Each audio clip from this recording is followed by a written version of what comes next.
Mitchley.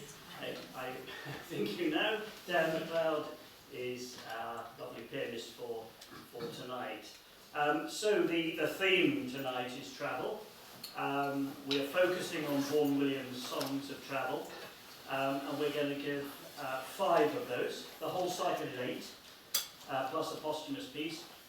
In the summer we sang 4 of these, some of you were there, and tonight we're singing 5 of them. And in addition we're going to give 2 travel-themed extras. A piano solo by Edvard Grieg, and a more contemporary song by American composer Samuel Barber, but with a kind of travel theme. So what we're doing tonight actually represents not only the journey of Vaughan Williams through the poetry of Robert Louis Stevenson, but also our own journey with this music. So we're amateur musicians, and part of the joy of performing is not only sharing the music, but sharing the journey that brought us to this moment. So my first encounter with the Vaughan Williams Songs of Travel was an old cassette tape, decades ago, John Shelley Quirk singing the original version for baritone, and something about it just struck me. And it was the only cassette tape I played so much that it broke. And I looked for a subsequent copy, couldn't find it. But something about the music and also the wonderful poetry lodged in my imagination and never really left. So years later, meeting my pianist Dan, now my great friend Dan, it felt like discovering a travelling companion who recognised the same horizon. And we began learning the songs together. We very quickly found ourselves on our own voyage.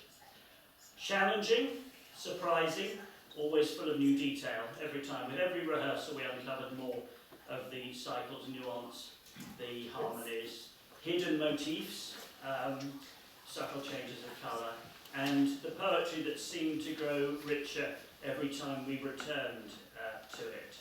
And for me, the Vaughan Williams song cycles, there's 2 of them, the Songs of Travel and this from the House of Life, which I hope will perform in the future, the second cycle. They're like all great song cycles. It's not just about the songs, it's the combination of song, the words, and the music that's really important. And it's the voice and the piano. It's that whole journey. So what you hear today is simply a waypoint on the journey. It's not a final destination. It's the place we've reached together for now, and we offer these songs with gratitude to Vaughan Williams and to Stevenson for their artistry, and for the musicians who have inspired us along the way. So our go-to version, when we've been wondering, how do we do this bit, how do we do this bit, is Anthony Rolfe Johnson. Some of you may know, a great British tenor, David Willison piano. It's a wonderful CD. It's the version for tenor voice. It's originally written for baritone. The version for tenor voice, which we obviously perform tonight. And thank you finally to you all for coming. Wonderful to have such an audience and for sharing this travel with us. So you've got some information. You've got the lyrics and some background notes on the composer and the poet in the programme. We start tonight with the first song in the cycle, called The Vagabond, and we end with the last song in the cycle, Bright is the Ring of Words. And it's linked by 3 other songs within the collection. So the poetry, the Songs of Travel, it sets evocative, touching and very wonderfully crafted poems by Robert Louis Stevenson, tracing the inner and outer journey of a wanderer, a lifelong wanderer. And the travel of the title becomes a metaphor for life itself. In the first song, our hero strides out boldly onto the open road. Later he passes through a period of domestic bliss, but he's inexorably drawn back to the freedom, adventure and the wonder of travelling. Those of you who've travelled anywhere will know the draw of that. And in the final song we sense the close of the journey, so the end of travel, the end of life itself. In terms of the music, Vaughan Williams binds the songs together with recurring rhythms, intervals and motifs. The proud rhythm of the vagabond, the warm rising figure of the roadside fire reappear, and we'll kind of mention that. I'm going to do a little introduction to each song as we go through. And the five that we've chosen, that we hear, form a clear arc from youthful confidence through love and conflict towards reflection, wonder, and quiet acceptance. So, the first song, The Vagabond, a bold declaration of independence. Give to me the life I love. And Vaughan Williams matches Stevenson's rugged wanderer with square, dotted rhythms, open fifths, music that strides forward like firm footsteps on the open road. Dan, perhaps could you play a little? Bring my teeth. Yeah.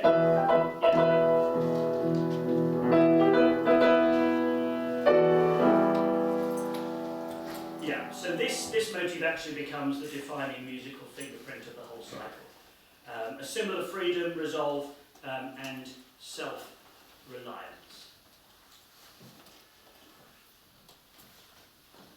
So join us on this journey. Best foot forward, The Vagabond.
We set off on the journey. That's pretty robust, pretty confident, and we then move on to a song called The Roadside Fire, and in this song the tone softens. Excuse me. The traveller imagines building a home for the one he loves. So this is the domestic bliss part of it. A palace fit for you and me. And Vaughan Williams responds with lilting rhythms and a warm rising and falling melodic shape, suggesting tenderness. Now The accompaniment, I think we feel it's kind of the flickering of the fire very often, that kind of thing. But the actual, the melody that suggests tenderness and domestic longing is in the voice. Can you play that for us, Dan?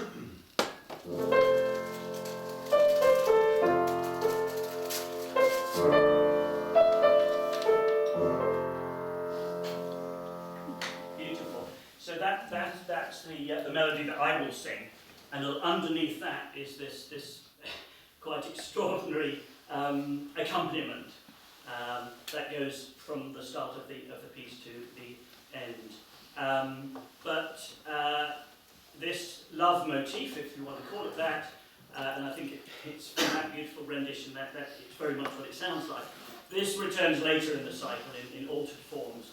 It's a reminder of how deeply the memory of love stays, and that's one of the wonderful things about a song cycle, is that the piano can tell you often as much as the words. And so when you hear that theme, and when you hear the vagabond theme, that's the point of the poetry. But here is the roadside fire. This is the domestic bliss. Our traveller has found love, and the roadside fire is a symbol of that.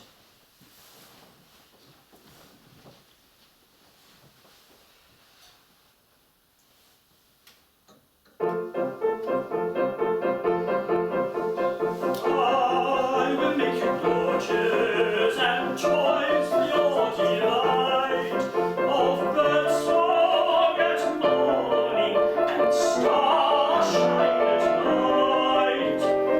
I will make a palace fit for you and me, of clean days in forests and blue days at sea.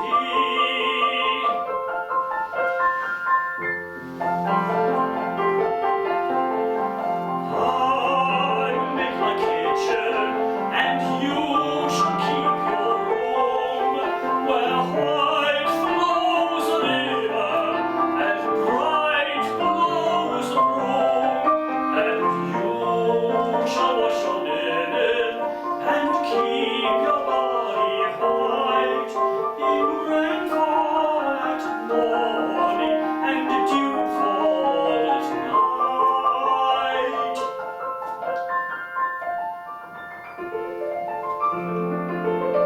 And this shall be for music when no one else is near, the fine song for singing, the rare song to hear, that only I remember, that only you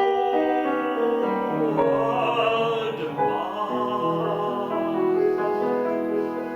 Of the broad road that stretches,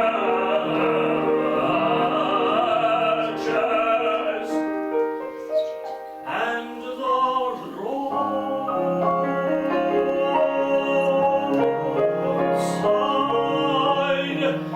fire.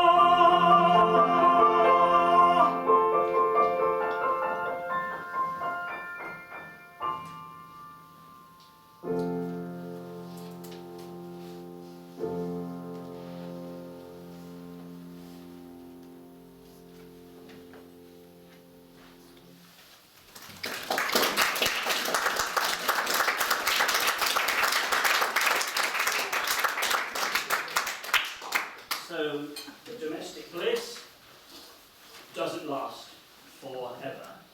The next song, Youth and Love. And this is the emotional centre of the cycle, so symphonies and music will have very often a central part. Sometimes right in the middle, sometimes not quite. This is definitely the emotional centre of the cycle. The wanderer stands at a turning point. The pull of love versus the call of the road. Vaughan Williams very cleverly and beautifully intertwines earlier motifs. So the vagabond motif, emphasizing the pull of the road.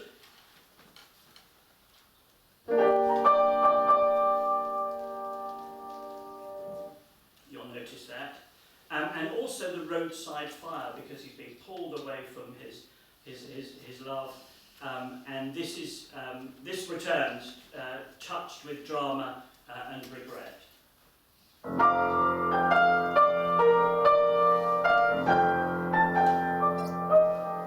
So you might recognise there that wonderful love motif.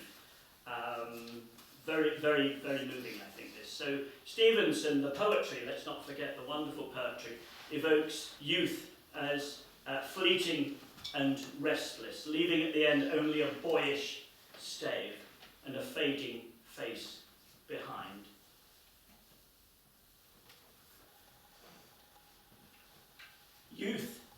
Youth and love.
centre of the piece for sure.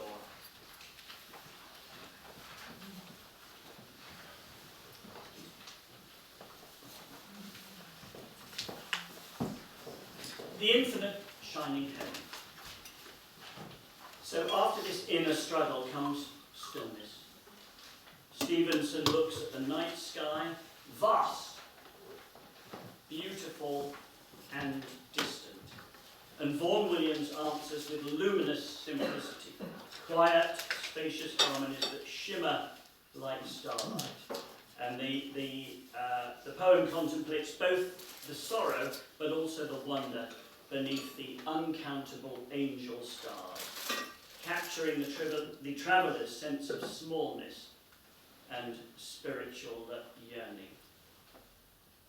So this is the infinite shining heavens.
hope you like our infinite shyness. We worked hard on that. There's a lot of naff ones. We felt this fitted the mood. So yes, capturing the traveller's sense of smallness and spiritual journey in the words and the music, I would say. The last song in the cycle, Bright, is the ring of words. The journey closes with a meditation on art itself, how song outlives the singer. Vaughan Williams recalls earlier musical shapes, the firm stride of the wanderer softened into reflection, and a clear hymn-like melody suggesting peace. Stevenson reminds us that though the traveller fades, the maid remembers, and the song continues its life in the hearts of others. Bright is the ring of words.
We've now performed all of the songs we did, 4 of them in the summer, and there's 5, which and the 5 with a repeat of number 1. So that means we've done all 8, and that means we can go on to the next leg of the journey, because we can perform the whole cycle, we hope, in the spring. And that means we have the added gem, the added bonus, because right at the end, when Vaughan Williams had died, in his papers was found a postscript. I have trod the upward and downward path. Very, very beautiful. It brings back some of the motifs that we've seen. And that can only be performed, according to the estate of Vaughan Williams, if you perform it a lot. So we're looking forward to that, aren't we? We've not been allowed to look at it yet. No, we haven't. Yeah. We've made up little jokes in here with, because George Palmer's picture is out there, and we often joke that George is saying, I think really shouldn't sing that one. I'm sure it doesn't sound. So we are going to be able to sing it in spring. Lovely. Okay, so we have a couple of extras for you, and I'm delighted to ask Dan to introduce us. Yeah, I've got a few hastily scribbled together notes here. So we're going to do another couple of pieces. The first one will be a solo piano piece by the Norwegian composer, Edvard Grieg, from the Romantic era. Apart from all his famous orchestral and piano works that you probably know of, throughout his life, he wrote these small kind of miniature solo piano pieces that he called the lyric pieces. He wrote 66 of them throughout his life. And they're short, minimalist pieces that are very descriptive and poetic in nature. And he joked to friends that this was a kind of affliction that he had, so that he was just addicted to writing these little things, he couldn't stop it. He was known by some as the Chopin of the North because of the poetry in his music, that he also imbued his music with Norwegian folk, traditional folk music. So this first piece is called Ensom Vandrer. I don't know how you pronounce Norwegian, but it means lonely wanderer. It's a very slow, steady, contemplative piece, which fits in with the theme of today's recital. Did you enjoy sitting under the stars for the show? We're going to do these pieces under the stars as well. So this piece will give you time to reflect underneath the starlit sky. The second piece we'll do is a more modern piece from the 20th century. This was a poem by the American writer and poet James Agee, and Samuel Barber set music to this piece. Barber, if you don't know him, is probably most famous for his Adagio for strings, which, if you're old enough, you might remember from the film Platoon. It's been known as the sort of the most beautiful, melancholy piece of orchestral music ever written. This piece is called Shore on This Shining Night, and I've got a lovely little reflection on the poem, the original poem by James Agee, which I'll read out to you. James Agee's Shore on This Shining Night reads like a prayer whispered to the universe. It blends sorrow and healing, solitude and connection. The shining night is more than an image of beauty. It's a moment of awe, where tears of wonder remind us that even in loneliness we are not abandoned. It holds that kindness watches us for us this side the ground, affirming a faith in human compassion even as shadows lengthen. The late year symbolises endings, yet it reassures us that all is healed, all is health. And so it's a paradox, grief and wonder, sorrow and hope, all held together in the vastness of starlight. The poem invites us to pause, weep if we must, and recognise that kindness and healing